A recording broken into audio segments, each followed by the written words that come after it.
So here I'm back after the interruption, sorry, a little technical problem happened. So I was saying this 917/20 Turbo was taken by the model made in 3D by Mezzomix model, Christian, and he made a 917/10.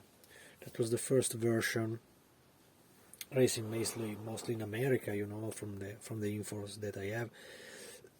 Instead, I wanted to build up the Martini version. So my point was, when I discovered that I was going to have a nearly fantasy car with a wrong livery and over so important model, I cannot let it go, and so my decision was to take up my knife and start out with a proper modification to make it become a 917/30 or 20 Turbo. And the biggest issues was that this time, for the first time in my life, I had to heavily modify a model that was not made in ordinary plastic or in ordinary resin like all the others. This was made by that strange resin of the 3D model that is extremely crispy and extremely fragile, very, very easy to break.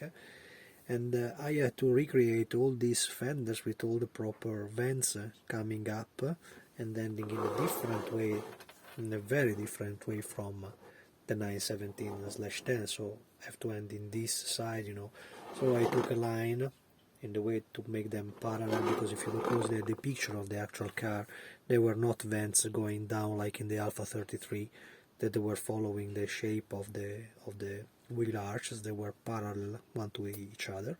And then I had to recreate this other side that was completely different in this car. Instead, the 917/10 had a kind of bulge here going down and became much more smaller on the front radiator that also was different, So it was basically a very, very different car. And last but not least, of course, this corner in the 917/10 is squared. Instead, in this 917/20 was completely round. So I downloaded a lot of pictures from the Model Factory Hero version of this car, and I tried to copy that model in the best way I could. Also, the position of the side mirrors was a little forward, because in the original 917/10 they were a little backward, more or less in this position. Instead, in this one they are here. So it's very, very important to read properly the pictures and try to copy as much as you can to make this modification. I mean, if you really want to have a Martini racing car like I did, it's something that you have to do. Otherwise, it is better that you choose another livery that really exists, and like 917/10 and not like my one. Probably the most hardest part of all this model was this small detail, the windshield, that I've seen picture from Chris modeling 112. He providing a vacuum formed part for the 112 version, but he don't provide the same for the 124 part, and for me it was a little bit tricky to find something transparent to apply there and to place the rivets over, copying all the picture. I think there were 7 or 9, 1, 2, 3, 4, 5, 6, 7 rivets around the windshield to add like a detail, and you have to paint it from inside in transparent yellow to make it the look of the car of the 70s. So it's something that you can absolutely see looking at the picture of the actual car if you search for 917/20 Turbo Interseries 74. The last point was around the decal, because this guy, the friend of Chris, made an excellent work, and mysteriously he printed the decal exactly with the mysteriously for me, because I was thinking that they were designed for the 917/10. They were designed precise over a 917/20, and they were extremely precise, and also the firmware was extremely good quality. In my opinion, much better than many cartograph so claimed as to be the best decal around. No, in my opinion, absolutely not. This was much more easy to work with, much more better to fit, and they fit perfectly the work that I did. So the line of Martini was fitting perfectly to what I did, and that probably means that my modification were in the proper dimension, in the proper shape of the real car, of the real project.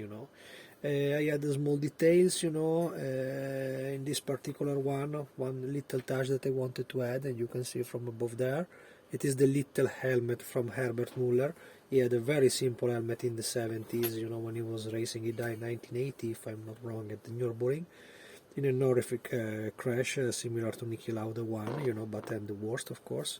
And his helmet was extremely easy to recreate because it was mostly completely red with the Switzerland white cross in front, and he had this Herbert Muller written on the base of the helmet, so it was very, very nice and quite easy to reproduce. I always think that to place inside helmets of the pilot is that little extra touch that every one will look at it and check and say, hey, look, there is the helmet, it's extremely cool. Yes, it is absolutely extremely cool. So it is also very easy with helmets coming from pilot of the 70s and the 80s and the 60s, because they had very, very easy livery on that. So it's absolutely something that everybody can reproduce with not so big problems. The problem became when you want to have an helmet of a modern pilot. They have so complicated graphics that sometimes it's really a mess, became a model into the model, and when you are talking of 1/24 scale, we are talking of an helmet that is neither 1 centimeter ball, you know, it's extremely little, at least for me. The model is, in my opinion, fantastic. It was a pleasure to build. I also just had a little detail in the interior part, and it's deeply suggested. So contact Chris, build up it like a straight 917/10 and not like I did like a /20 turbo, unless you don't want to do the same huge modification, and simply enjoy it, because this is a masterpiece for every collection of Porsches and sports car of the past. Thanks for watching, guys, and see you in the next video.